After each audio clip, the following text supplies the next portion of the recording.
বন্ধুরা, আপনাদের মধ্যে এমন অনেকেই আছে যারা প্রেতাত্মা জিন জাতিকে বিশ্বাস করে, কিন্তু সঙ্গে এমন অনেকেই আছে যারা এই বিষয়টাকে মানুষের অন্ধবিশ্বাস বলেই ধারণা করে। যেখানে আমার ধারণা অনুযায়ী পৃথিবীতে যেমন পজিটিভ এনার্জির এক্সিস্টেন্স আছে, তেমন নেগেটিভ এনার্জিরও এক্সিস্টেন্স আছে। তাই আজকের ভিডিওতে আমি নিয়ে চলে এসেছি ভারতের টপ 10 হন্টেড প্লেসের মধ্যে একটা সত্য ঘটনা নিয়ে, যার নাম হলো ভানগড় ফোর্ট, যেটা রাজস্থানের আলওয়ার জেলার মধ্যে অবস্থিত। লোকমুখে শোনা যায় যে এই দুর্গে অনেকগুলো প্রেতাত্মার বসবাস আছে, যার জন্য সন্ধ্যার পরে দুর্গটির মধ্যে এন্টার করা সম্পূর্ণ নিষিদ্ধ।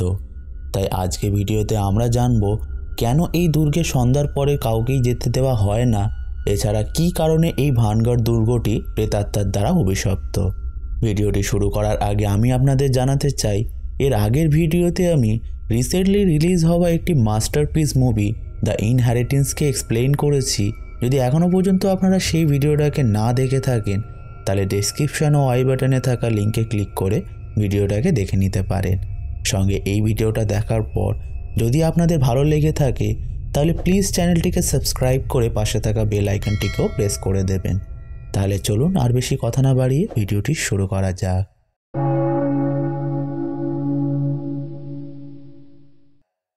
ভানগড় দুর্গটি 17th সেঞ্চুরিতে রাজা মাধো সিং বানিয়েছিলেন। লোকমুখে শোনা যায় এই দুর্গতে প্রেতাত্মার বসবাস আছে, যেটার কারণ হিসাবে বলা হয় 17th সেঞ্চুরিতে একজন তান্ত্রিক, যার নাম ছিল সিন্ধু সেওড়া, সে সেখানকার অপরূপ সুন্দরী মহারানী রত্নাবতীকে দেখে মুগ্ধ হয়ে গিয়েছিল, যার জন্য সে তাকে পাওয়ার আশায় একটা ভয়ঙ্কর ব্ল্যাক ম্যাজিক পারফর্ম করে। আর যেহেতু সে সেই রাজ্যের মধ্যেই থাকতো, তার জন্য রানী রত্নাবতী যখন মহলের বাইরে এসে বাজার পরিদর্শনের সময় একটা সুগন্ধির দোকানে গিয়ে যখন সুগন্ধি পছন্দ করছিলেন, তখন সেই তান্ত্রিকটি ছলে কৌশলে যে সুগন্ধিটা রানী পছন্দ করেছিলেন তার মধ্যে বশীকরণের মন্ত্র পড়ে কিছু মিশিয়ে দেয়। আর যেহেতু সে ব্ল্যাক ম্যাজিক করার এক্সপার্ট ছিল, তাই বশীকরণের দ্বারা সে রানী রত্নাবতীকে নিজের করতে চাইছিল। কিন্তু তার সমস্ত পরিকল্পনায় মাটি পড়ে যায় যখন রানীর গুপ্তচর রানীকে জানিয়ে দেয় যে তার পছন্দ করা সুগন্ধির মধ্যে ব্ল্যাক ম্যাজিক করা হয়েছে। ফলে রানী রত্নাবতী বিষয়টা জানতে পেরে সেই সুগন্ধির বোতলটাকে তার পাশে থাকা একটা পাথরে আছাড় মেরে ভেঙে ফেলে, যেটাতে ব্ল্যাক ম্যাজিকটি উল্টো হয়ে যায় এবং সেই পাথরটা কোনো অদৃশ্য শক্তির সাহায্যে তান্ত্রিকের কাছে পৌঁছে তাকে পিষে মেরে ফেলে। যেখানে মরার আগে তান্ত্রিকটি ভানগড়ের ধ্বংসের অভিশাপ দিয়ে যায়, যার দরুন সে বলে এই এলাকা সম্পূর্ণ বরবাদ হয়ে যাবে আর এলাকার বাসিন্দাদের আত্মা কখনোই মুক্তি পাবে না। এখন এই ঘটনাটির ঠিক 1 মাস পরে ভানগড়ের প্রতিবেশী রাজ্য আজবগড় এখানে অ্যাটাক করে দেয়।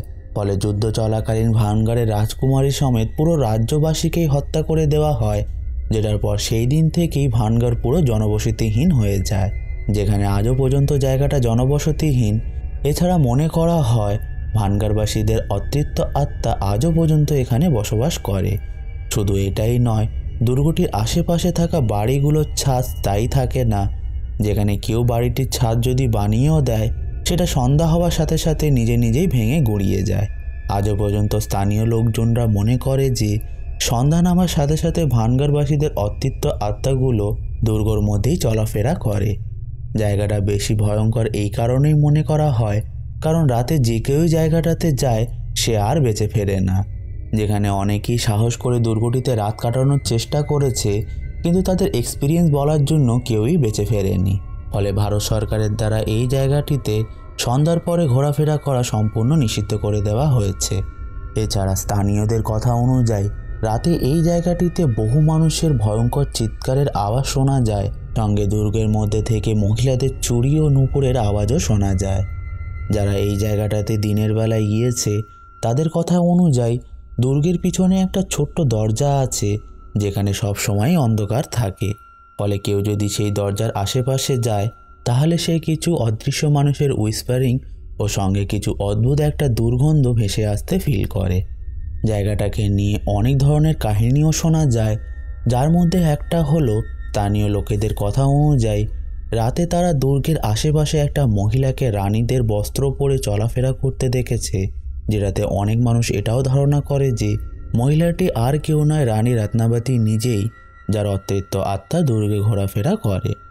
এখন এই সমস্ত ঘটনাগুলোকে আমরা মানুষের ভুল ধারণা বলে যদি বাদও দিই, তারপরেও আমরা 2009 সালে ঘটা এই ঘটনাটিকে অস্বীকার করতে পারবো না, যেখানে একটা গ্রুপ অফ স্টুডেন্টরা লুকিয়ে সানসেটের পরে দুর্গের মধ্যে এন্টার করেছিল, যাদের লাশ পরের দিন সকালে এই দুর্গেরই একটা রুমের মধ্যে পাওয়া যায়।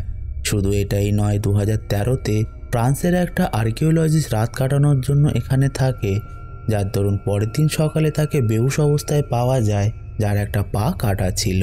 আর্কিওলজিস্টটি আজও পর্যন্ত সেই রাতের ঘটনাটি মনে করে ভয়ে কাঁপতে লাগে, যার কথা অনুযায়ী প্রেতাত্মাগুলো শুধুমাত্র দুর্গের মধ্যেই থাকে।